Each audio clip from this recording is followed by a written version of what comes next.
जय श्री कृष्ण। अथ चतुर्दशोऽध्यायः। अपशकुन देखकर महाराज युधिष्ठिर का शंका करना और अर्जुन का द्वारका से लौटना। सूत जी कहते हैं, स्वजनों से मिलने और पुण्य श्लोक भगवान श्री कृष्ण अब क्या करना चाहते हैं, यह जानने के लिए अर्जुन द्वारका गए हुए थे। कई महीने बीत जाने पर भी अर्जुन वहां से लौटकर नहीं आए। धर्मराज युधिष्ठिर को बड़े भयंकर अपशकुन दिखने लगे। उन्होंने देखा काल की गति बड़ी विकट हो गई है। जिस समय जो ऋतु होनी चाहिए उस समय वह नहीं होती और उनकी क्रियाएं भी उल्टी ही होती हैं।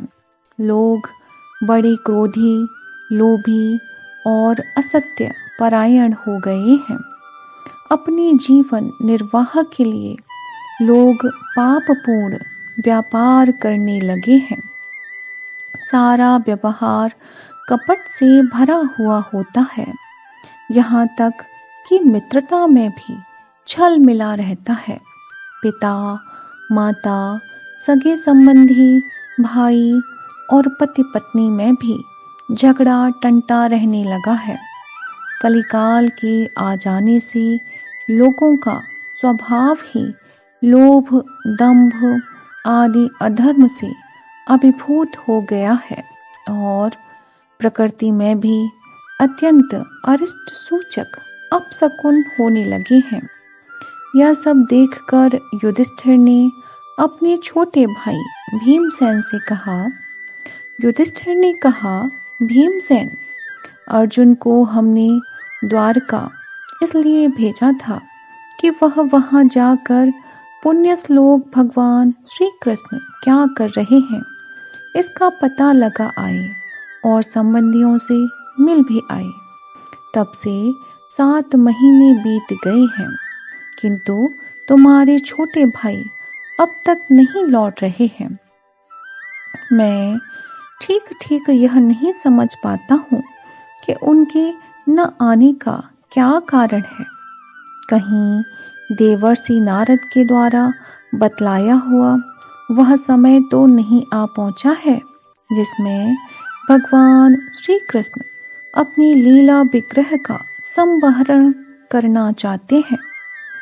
उन्हीं भगवान की कृपा से हमें यह संपत्ति, राज्य, स्त्री, प्राण, कुल, संतान, शत्रुओं पर विजय और स्वर्ग आदि लोकों का अधिकार प्राप्त हुआ है। भीमसेन, तुम तो मनुष्यों में व्याघ्र के समान बलवान हो। देखो तो सही, आकाश में उल्कापात आदि, पृथ्वी में भूकंप आदि और शरीर में रोग आदि कितने भयंकर अपशकुन हो रहे हैं। इनसे इस बात की सूचना मिलती है कि शीघ्र ही हमारी बुद्धि को मोह में डालने वाला कोई उत्पात होने वाला है। प्यारे भीमसेन, मेरी बाईं जांघ, आंख और भुजा बार बार फड़क रही है। हृदय जोर से धड़क रहा है। अवश्य ही बहुत जल्दी कोई अनिष्ट होने वाला है। देखो, यह सियारिन उदय होते हुए सूर्य की ओर मुंह करके रो रही है। अरे, उसके मुंह से तो आग भी निकल रही है। यह कुत्ता बिल्कुल निर्भय सा होकर मेरी ओर देखकर चिल्ला रहा है। भीमसेन, गौ आदि अच्छे पशु मुझे अपनी बाईं करके जाते हैं और गधे आदि बुरे पशु मुझे अपने दाहिने कर देते हैं। मेरे घोड़े आदि वाहन मुझे रोते हुए दिखाई देते हैं। यह मृत्यु का दूत पेड़ुखी उल्लू, उसका प्रतिपक्षी कौवा रात को अपने कर्ण कठोर शब्दों से मेरे मन को कपाते हुए विश्व को सूना कर देना चाहते हैं। दिशाएं धुंधली हो गई हैं। सूर्य और चंद्रमा के चारों ओर बार बार मंडल बैठते हैं। यह पृथ्वी पहाड़ों के साथ कांप उठती है। बादल बड़े जोर जोर से गरजते हैं और जहां तहां बिजली भी गिरती ही रहती है। शरीर को छेदने वाली एवं धूलि वर्षा से अंधकार फैलाने वाली आंधी चलने लगी है। बादल बड़ा डरावना दृश्य उपस्थित करके सब ओर खून बरसाते हैं। देखो, सूर्य की प्रभा मंद पड़ गई है। आकाश में ग्रह परस्पर टकराया करते हैं। भूतों की घनी भीड़ में पृथ्वी और अंतरिक्ष में आग सी लगी हुई है। नदी, नद, तालाब और लोगों के मन क्षुब्ध हो रहे हैं।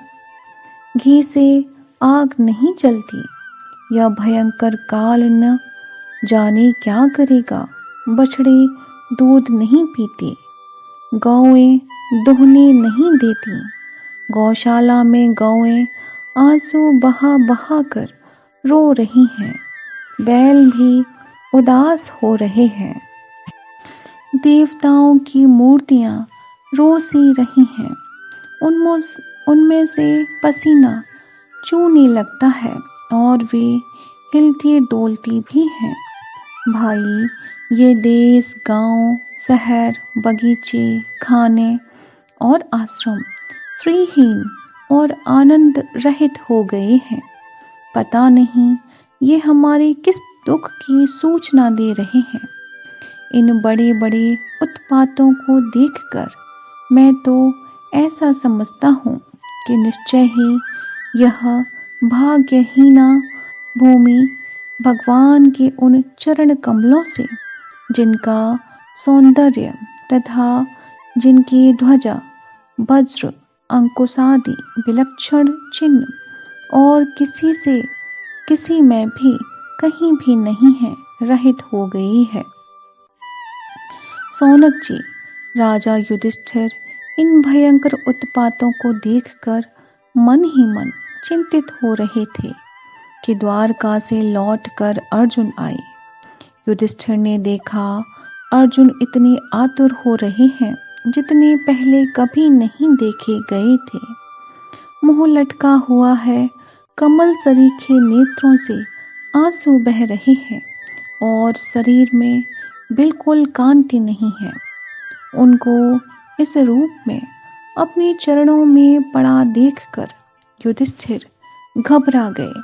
देवर्षि नारद की बातें याद करके उन्होंने सुहृदय को सामने ही अर्जुन से पूछा।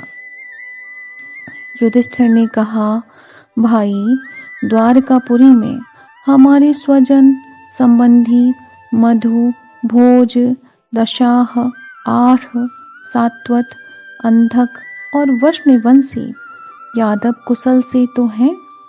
हमारे माननीय नाना सूरसेन जी प्रसन्न हैं। अपने छोटे भाई सहित मामा वसुदेव जी तो कुशलता पूर्वक हैं। उनकी पत्नियां हमारी मामी देवकी आदि सातों बहनें अपने पुत्रों और बहुओं के साथ आनंद से तो हैं। जिनका पुत्र कंस बड़ा ही दुष्ट था, वे राजा उग्रसेन अपने छोटे भाई देवक के साथ जीवित तो है ना। हदीक उनके पुत्र कृतवर्मा, अक्रूर, जयंत, गद, सारण तथा शत्रुजित आदि यादव वीर सकुशल है ना। यादवों के प्रभु बलराम जी तो आनंद से हैं। विष्णुवंशी के सर्वश्रेष्ठ महारथी प्रद्युम्न सुख से तो हैं। युद्ध में बड़ी फुर्ती दिखाने वाले भगवान अनिरुद्ध आनंद से है ना। सुषेण, चारुदेशनु, जाम्बवती नंदन, सांब और उनके पुत्रों के सहित ऋषभ आदि भगवान श्री कृष्ण के अन्य सब पुत्र भी प्रसन्न है ना? भगवान श्री कृष्ण के सेवक श्रुतदेव, उद्धव आदि और दूसरे सुनंद, नंद आदि प्रधान यदुवंशी जो भगवान श्री कृष्ण और बलराम के बाहुबल से सुरक्षित हैं, सबके सब कुशल है ना? हमसे अत्यंत प्रेम करने वाले वे लोग कभी हमारा कुशल मंगल भी पूछते हैं। भक्त वत्सल ब्राह्मण भक्त भगवान श्री कृष्ण अपने स्वजनों के साथ द्वारका की सुधर्मा सभा में सुखपूर्वक विराजते हैं ना? वे आदि पुरुष बलराम जी के साथ संसार के परम मंगल, परम कल्याण और उन्नति के लिए यदुवंश रूप क्षीर सागर में विराजमान हैं।